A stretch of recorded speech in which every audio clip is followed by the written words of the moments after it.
Zee 24 तासवर 24चं सरकार कोण येणार हा विषय आपण चर्चा करत असताना ओपिनियन पोल पाहतो आहोत आणि या महा ओपिनियन पोलमध्ये आणखी एका महत्त्वाच्या राज्याचे आपल्याला आकडे समोर येताना दिसत आहेत। छत्तीसगडमध्ये काय स्थिती असेल, काय सांगतोय ओपिनियन पोल हे आपण पाहूया।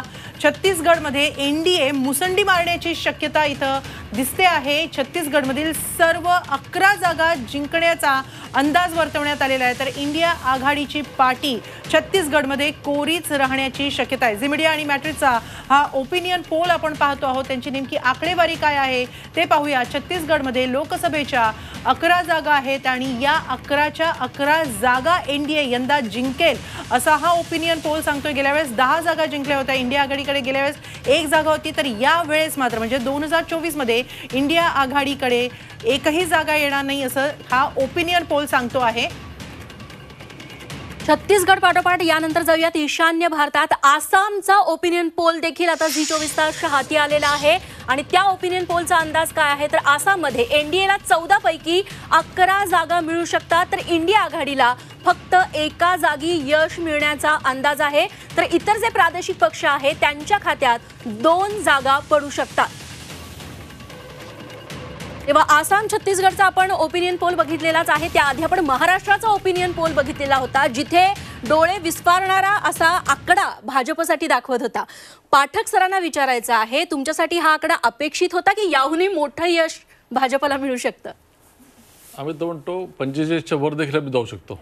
बरं, लॉजिक असं आहे की भारतीय जनता पक्षाने परवा 20 जणांचे नाव घोषित केले।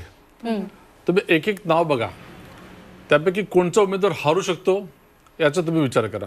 त्यामुळे उर्वरित जे की देखील नाव आहेत ते अजितदादा गटाचे असो, एकनाथराव शिंदेचे असो किंवा भारतीय जनता पक्षाचे असो, आमची जी चर्चा आहे आणि जो काही वेळ लागतोय उमेदवार कोणाची असो तो जिंकून यायलाच पाहिजे अशा प्रकारचा आमचा प्रयत्न आहे। पण पाठक सर, पहिली यादी मुळातच ज्या सेफ सीट आहेत त्यांचीच असते, त्यामुळे 20 उमेदवार निवडून येतीलच। मात्र जर शिवसेना शिंदे गटाला 12 ते 14 जागा द्यायच्या असतील, राष्ट्रवादी गटाला 4 जागा द्यायच्या असतील, तेवढे तगडे उमेदवार देणं आणि ते निवडूनच येतील याची सोय करणं याची सगळी मदार भाजपने उचलली आहे। प्रसंगी पक्षचिन्ह देखील दिलं जाईल। बघा, मला कंप्लीट करू द्या। आता असं समजा की एकीकडे अजित पवार गट जो एनसीपी म्हणून स्ट्रॉंग गट आहे, एकनाथ शिंदे हा देखील एक स्ट्रॉंग गट आहे आणि भारतीय जनता पार्टी, दुसरीकडे कोण उरलं? काँग्रेसला जवळजवळ 0 जागा मिळणार आहेत, त्यांचे अध्यक्ष देखील निवडून येणार नाही अशी परिस्थिती आहे। शरद पवार गट जर म्हटलं तर त्यांच्या बारामती देखील आम्ही त्यांच्या घरामध्ये घुसून त्यांना टक्कर देणार आहे, त्यामुळे त्यांची ती सीट देखील नक्की नाही आहे। तुम्ही जर उद्धव ठाकरेंचं म्हटलं तर समजा ठाणे किंवा संभाजीनगर ही त्यांची नेहमीची एक शोर शॉट सीट होती, तिकडे देखील आम्ही अशी काट्याची टक्कर देणार आहे। त्यामुळे यांच्याकडे 1-2 जागा जरी आल्या तरी त्यांनी समाधान मानावं, आमच्याकडनं पूर्णपणे तयारी आहे। दुसरं, मतदार शेवटी हा विचार करतील की मी जे मत देतोय ते जाणार कुठे आहे, ते जर मोदींजींपर्यंत जाणार असतील तर मी मत देईल, अन्यथा माझं मत कुठे जाणार आहे हे त्यांना माहीतच नाही। कारण इंडिया आघाडीचं जे काही आघाडी होती तिथले चित्र आठवा। मी आवटे साहेबांचा सन्मान करतो, पण मी सांगू इच्छितो त्यांनी फार सहज म्हटलं की वेस्ट बेंगॉलमध्ये तो स्ट्रॅटेजीचा भाग आहे, काय तर ममता एकट्या लढल्या, मग अधीर रंजन चौधरीच्या विरुद्ध त्यांनी ते युसुफ पठाणला का आणलं?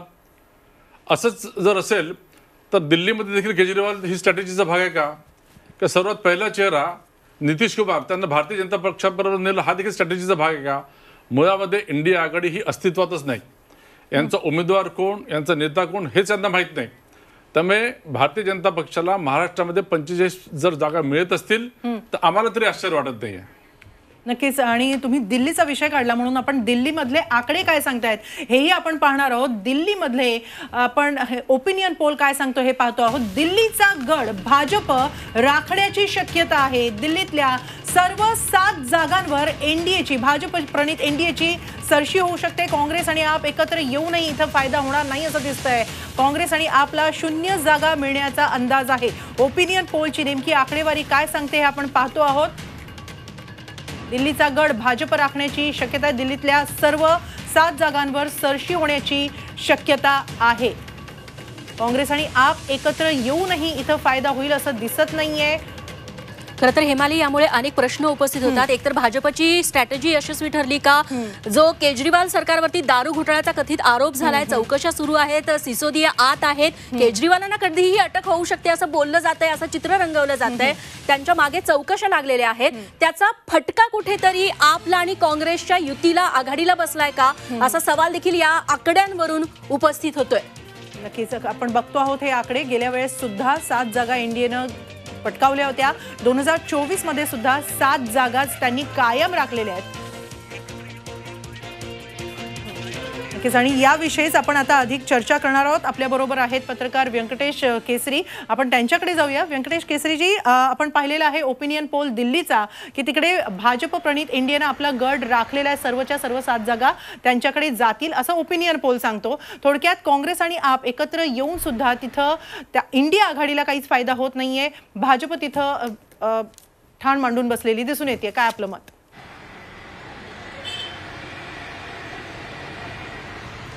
असे की 2014 आणि 2019च्या लोकसभा निवडणुकीमध्ये भारतीय जनता पक्षाच्या विरोधात काँग्रेस आणि आम आदमी पार्टी हे वेगवेगळे लढले. त्याचा नक्की फायदा भाजपला झाला. विधानसभेत सुद्धा अशा प्रकारची ही ट्रँग्युलर फाईट होती, परंतु त्याचा फायदा आम आदमी पार्टीला मिळाला.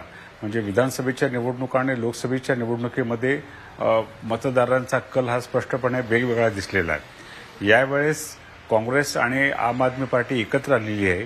तर भारतीय जनता पक्षाची जी विरोधी मतं आहेत ती किती आहेत आणि किती उमेदवार येणार हा वेगळा भाग आहे, परंतु ती विरोधी मतं ही एकवटलेली आहेत आणि ती कुणाकडे जाणार, तर ती भाजपच्या विरोधात जो काही त्यांच्यासमोर पर्याय आहे तिकडे जाऊ शकतो. हा एक भाग झाला. मी दिल्लीतच राहतो.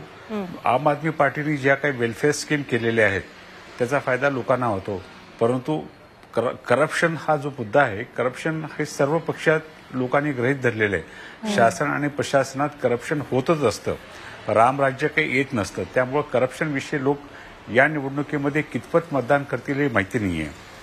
नरेंद्र मोदी यांच्यासारखा सर्वात सामर्थ्यवान नेतृत्व भारतीय जनता पक्षाकडे आहे. असं असताना म्हणजे एक गोष्ट लक्षात येत नाही की महाराष्ट्रात जसं पक्ष फोडले किंवा कर्नाटकामध्ये भारतीय जनता पक्ष हा देवेगौडावर चालला, एकीकडे कुटुंबवाद म्हणतात. त्याच्यानंतर बिहारमध्ये वेगवेगळे असे प्रादेशिक पक्ष त्यांनी केले, युती केली. ह्याच्यामध्ये कुठे ना कुठे विरोधाभास दिसतो. म्हणजे भारतीय जनता पक्षाची प्रचार यंत्रणा, त्यांचं ऑर्गनायझेशनल स्किल, नरेंद्र मोदी यांच्यासारखा प्रबळ नेता, त्याच्यानंतर त्यांनी जे एक प्रखर हिंदुत्ववादी जी भूमिका घेतली, ह्या सर्व बाजू भाजपच्या दृष्टीने जमेच्या असताना प्रादेशिक पक्षाच्या कुबड्या घेणे किंवा विरोधी पक्षांची फोडणे या गोष्टी करण्याची तशी काही गरज नाही आहे. म्हणजे भारतीय जनता पक्ष तसा येऊ शकतो, परंतु काही राज्यात ते केलेलं आहे. आणि जसं तेलुगू देशम पार्टीबरोबर त्याने अलायन्स केला. नायडू स्वतः करप्शनच्या चार्जेसमध्ये, चंद्रबाबू नायडू हे जेलमध्ये होते. तर त्यामुळे हे माहिती नाही. परंतु दिल्लीत एक मात्र दिसतंय की दिल्लीमध्ये हा मुकाबला हा चांगला राहील. कोण येणार आणि कोण नाही, कारण आणखी काँग्रेस आणि आम आदमी पार्टीचे उमेदवार जाहीर व्हायचे आहेत. परंतु एकदा उमेदवार जाहीर झाल्यानंतर कळेल. पण आज चित्र असं दिसतं की एकतर्फी निवडणुका होतील असं वाटत नाही. निश्चित केसरी सर, दिल्लीचा आकडा आपण बघितला. आता पंजाबचे आकडे देखील बघणं तेवढंच इंटरेस्टिंग राहणार आहे. त्याआधी याच मुद्द्यावरती मृणालिनी मॅमना थोडं बोलायचं आहे. मला दिल्लीबद्दल थोडीशी जोड द्यायची आहे. केसरी सर दिल्लीत राहतात, दिल्लीचे रहिवासी आहेत. ते केजरीवालांचा कारभार जवळून पाहतात. आपण देखील केजरीवालांचे प्रशंसक आहोत. पण थोडं आकडेवारीकडे गेलं 2019च्या, जेव्हा काँग्रेस आणि आप वेगवेगळे लढले होते, त्या दोघांच्या मतांची एकत्र बेरीजपेक्षाही भारतीय जनता पक्षाला तिथे मिळालेली मतं तेव्हा जास्त होती. आता भारतीय जनता पक्षाने तिथे प्रयोग केले आहेत, चेहरे बदललेले आहेत. त्यामुळे बदललेल्या चेहऱ्यांना जर पक्षातून अंतर्गत आव्हान मिळणार नसेल आणि बेरीज हेच जर कोष्टक असेल, तर भारतीय जनता पक्ष 7 जागा दिल्लीतल्या जिंकू शकते असं आकडेवारीच्या आधाराने म्हणता येईल. आकडेवारी हेच जनतेचं मत असतं असं नाही. सेफॉलॉजीच्या पलीकडेही काहीतरी असतं. पण जसा महाराष्ट्रातला 45चा अंदाज काहीसा प्रश्न निर्माण करतोय, तसं दिल्लीबाबत म्हणता येत नाहीये.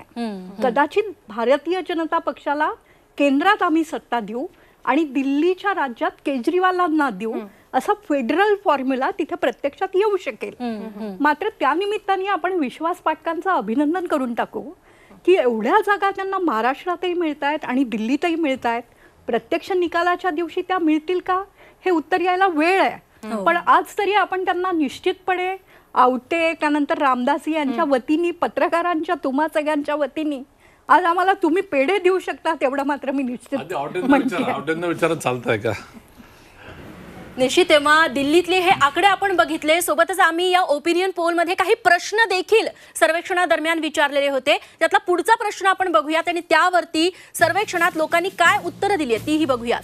मोदी सरकारने अर्थव्यवस्था सुधारण्यासाठी घेतलेल्या निर्णयांशी तुम्ही किती समाधानी आहात असा प्रश्न विचारण्यात आला. तेव्हा खूप जास्त समाधानी आहोत असं 32% लोकांचं म्हणणं आहे.